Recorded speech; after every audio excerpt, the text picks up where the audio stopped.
saudara-saudari yang terkasih dalam Yesus Kristus, bertemu kembali dengan saya, Pastor Sylvester Asan Marlin, dalam renungan harian Kitab Suci untuk hari Jumat, tanggal 22 Juli tahun 2022, Pekan Biasa ke-16. Bacaan kita untuk hari ini diambil dari Injil Yohanes, bab 20, ayat 1, dilanjutkan dengan ayat 11 sampai dengan ayat 18. Saudara-saudara terkasih, mari kita sejenak membaca Injil ini. Tuhan bersamamu. Inilah Injil suci menurut Yohanes. Dimuliakanlah Tuhan.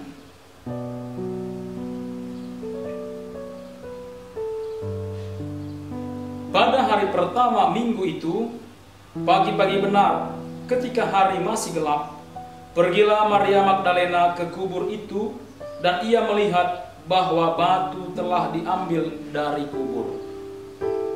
Tetapi Maria berdiri dekat kubur itu dan menangis. Sambil menangis, ia menjenguk ke dalam kubur itu, dan tampaklah olehnya dua orang malaikat berpakaian putih, yang seorang duduk di sebelah kepala dan yang lain di sebelah kaki di tempat mayat Yesus terbaring. Kata malaikat-malaikat itu kepadanya, "Ibu, mengapa engkau menangis?" Jawab Maria kepada mereka, "Tuhanku telah diambil orang, dan aku tidak tahu di mana ia diletakkan." Sesudah berkata demikian, ia menoleh ke belakang dan melihat Yesus berdiri di situ, tetapi ia tidak tahu bahwa itu adalah Yesus. Kata Yesus kepadanya, "Ibu, mengapa engkau menangis? Siapakah yang engkau cari?" Maria menyangka orang itu adalah penunggu taman, lalu berkata kepadanya, "Tuan, jikalau Tuan yang mengambil dia, katakanlah kepadaku di mana Tuan meletakkan dia, supaya aku dapat mengambilnya." Kata Yesus kepadanya, "Maria." Maria berpaling dan berkata kepadanya dalam bahasa Ibrani, "Rabuni," artinya guru. Kata Yesus kepadanya, "Janganlah engkau memegang aku, sebab aku belum pergi kepada Bapa. Tetapi pergilah kepada saudara-saudaraku, dan katakanlah kepada mereka, bahwa sekarang aku akan pergi kepada Bapakku dan Bapamu, kepada Allahku dan Allahmu." Maria Magdalena pergi dan berkata kepada murid-murid, "Aku telah melihat Tuhan," dan juga bahwa Dia yang mengatakan hal-hal itu kepadanya. Demikianlah sabda Tuhan. Bapak, Ibu, saudara dan saudariku yang terkasih dalam Yesus Kristus, hari ini gereja merayakan pesta Santa Maria Magdalena. Karena itu, Injil hari ini berkisah tentang Maria Magdalena yang pergi ke kuburan Tuhan Yesus. Saudara-saudara terkasih, mari kita sejenak melihat apa yang terjadi dengan Santa Maria Magdalena ini. Dalam kehidupan sehari-hari, mungkin kita pernah melihat atau bahkan kita mengalami sendiri, ada orang yang mengalami kesedihan yang mendalam atau kekalutan yang luar biasa karena pengalaman-pengalaman tertentu. Misalnya mungkin karena kehilangan orang yang sangat dicintainya, atau orang yang pernah membuat hidupnya menjadi lebih baik dari sebelumnya. Orang yang mungkin telah mengangkat martabatnya, orang yang membuatnya hidupnya sebelumnya terpuruk menjadi bersemangat kembali. Orang seperti itu tiba-tiba hilang dari kehidupannya. Maka kemungkinan besar orang akan mengalami kesedihan yang mendalam, kekalutan, dan pengalaman-pengalaman batin yang sangat menyedihkan. Nah, saudara-saudara yang terkasih, ketika orang mengalami kesedihan yang mendalam atau kekalutan yang besar, umumnya orang, pikiran, hati, dan perasaannya akan berfokus pada situasinya saat itu. Dia akan fokus pada rasa sedih yang mendalam itu atau pada kekalutan yang besar itu. Ketika diri, pikiran, hati, dan perasaannya berfokus pada situasi itu, maka kemungkinan besar juga dia tidak akan sanggup membaca situasi-situasi yang ada di luar situasi itu. Dia tidak sanggup membaca tanda-tanda yang ada di kiri kanan, di depan atau dimanapun di luar dirinya. Karena seluruh kediriannya itu difokuskannya pada situasi yang sedang dia hadapi saat itu. Bahkan, kalaupun orang datang memberi penghiburan, rasa-rasanya penghiburan itu pun tidak berarti untuknya. Bisa jadi bahkan dia pun jadi marah, karena dia tidak sanggup menerima apa yang datang dari luar situasi yang ada pada dirinya saat itu. Nah, saudara-saudara terkasih, seolah-olah orang yang sedihnya mendalam itu, orang yang kekalutan yang besar itu, pikirannya menjadi tertutup.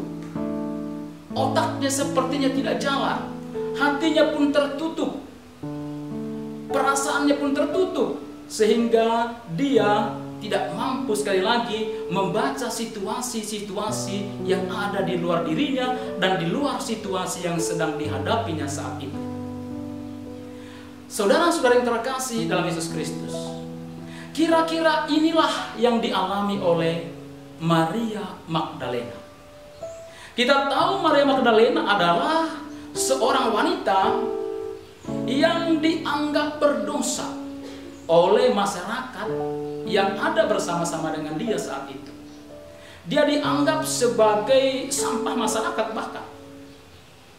Tapi kemudian dia bertemu dengan Yesus yang Maha Pengampun. Yesus menjadi orang yang kemudian mengangkat martabatnya, kembalikan martabatnya yang sudah dianggap sampah oleh masyarakat menjadi orang yang terhormat. Bahkan Yesus mengampuni dosanya, memaafkannya. Jadi Maria sungguh mengalami bahwa hidupnya kembali ia temukan ketika Yesus memberikan pengampunan kepadanya. Pengalaman ini membuat Maria Magdalena kemudian sangat dekat dengan Tuhan. Dia sangat mencintai Tuhan Yesus. Dia sangat ingin selalu bersama-sama dengan Tuhan. Dia bahkan kemudian menjadi salah seorang dari murid Tuhan. Tapi apa yang terjadi, saudara-saudara yang terkasih? Tuhan yang dicintainya itu, Tuhan yang telah mengangkat keterpurukan dirinya itu, sekarang hilang. Pertama, karena Tuhan kemudian mati dengan cara yang tidak normal. Mati disalibkan. Kehilangan pertama yang sangat membuat Maria sedih. Dia sangat kalut dan sedihnya itu pasti sangat dalam. Untuk mengobati rasa sedih ini, maka Maria pagi-pagi benar pada minggu itu datang ke kuburan. Pasti dalam pikirannya tidak menemukan lagi Tuhan yang hidup. Tapi sekurang-kurangnya dia dapat melihat mayatnya di kubur. Sekurang-kurangnya dia menemukan Yesus yang meskipun sudah mati secara fisik, dia lihat di kuburan itu. Tetapi apa yang terjadi, saudara-saudariku? Sampai di kuburan, kesedihan Maria makin besar, kekalutannya makin luar biasa. Karena apa? Sekedar mayat pun sekarang hilang. Tidak lagi di kuburan itu, tidak ada lagi di situ, hilang sama sekali. Dan itulah yang membuat kesedihan Maria semakin dalam, kekalutannya semakin besar dan luar biasa. Dia seolah-olah hilang segala-galanya. Dan itu juga yang membuat pikirannya tertutup, hatinya tertutup. Dia tidak sanggup melihat situasi-situasi yang di luar situasinya saat itu.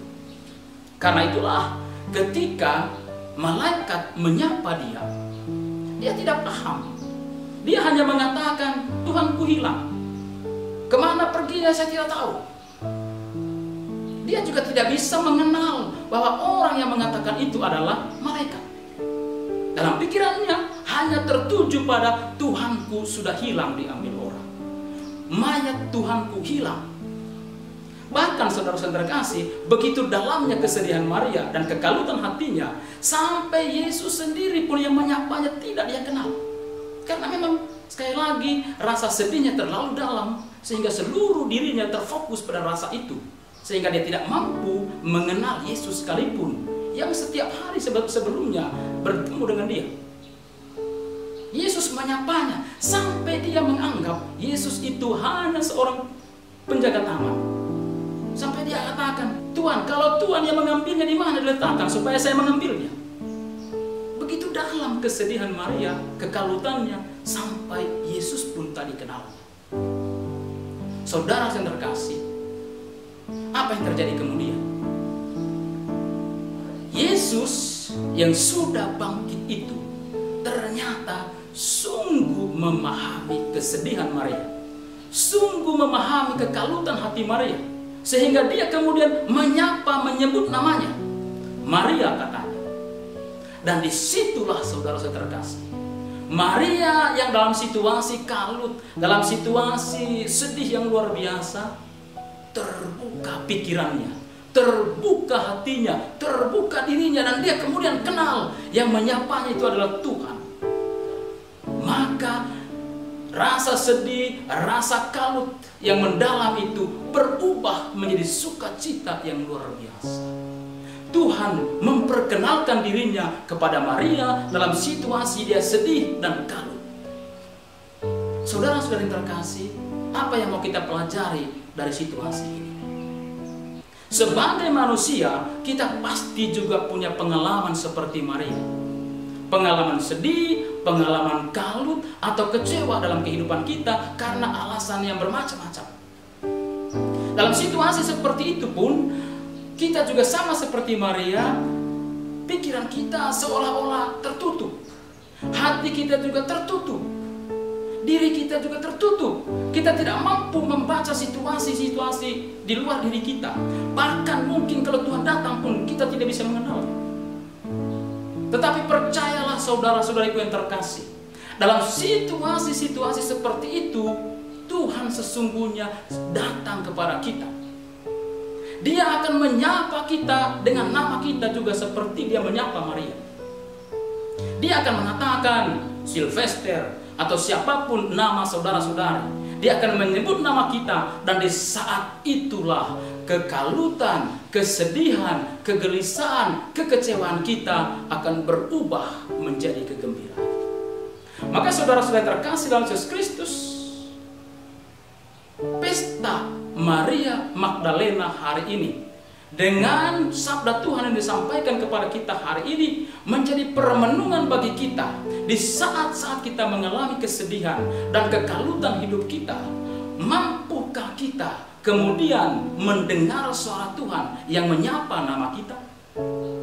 Atau kita hanya mengenal Tuhan hanya sebagai seorang penjaga taman, kemudian kita tidak mau mendengar suaranya yang menyapa kita? Kalau kita berhenti hanya mengenal Tuhan sebagai seorang penjaga taman saja, maka kita tidak akan berubah dari kesedihan, kekalutan kepada kegembiraan dan sukacita. Kita harus sampai pada bahwa kemudian telinga kita, pikiran kita, hati kita terbuka untuk mendengar suara Tuhan yang akan menyebut nama kita. Karena hanya dengan demikian kita akan bisa mengubah kesedihan, kekalutan hati kita menjadi kegembiraan dan sukacita yang mendalam. Maka saudara-saudariku yang terkasih dalam Yesus Kristus, semoga sabda Tuhan hari ini menguatkan kita, meneguhkan kita bahwa dalam kesedihan hidup kita, dalam kekalutan hidup kita, dalam kekecewaan hidup kita, justru Tuhan akan datang menyapa kita. Sekarang dari pihak kita adalah, maukah kita membuka pikiran kita, membuka hati kita, membuka telinga kita untuk mendengarkan sapaan Tuhan yang menyebut nama kita? Maukah kita mengubah haluan dari pikiran, hati kita yang fokus pada perasaan kita saat itu untuk fokus pada mendengar suara Tuhan yang menyapa kita? Kalau kita berani mengubahnya, saudara-saudara terkasih, maka kesedihan, kekalutan akan berubah menjadi sukacita dan kegembiraan. Dan kemudian kita akan pergi kepada orang lain, mewartakan bahwa Tuhan sungguh-sungguh ada dan sungguh-sungguh hadir dalam setiap peristiwa-peristiwa hidup kita, teristimewa peristiwa sedih, kekalutan, kekecewaan hidup kita. Semoga saudara-saudari yang terkasih diberkati, diterangi oleh Roh Kudus untuk sanggup membuka pikiran, hati, dan perasaan untuk mendengarkan suara Tuhan yang menyapa saudara-saudari setiap saat, teristimewa di saat saudara-saudari mengalami kesedihan, kekalutan, dan kekecewaan hidup. Tuhan memberkati saudara-saudari. Amin.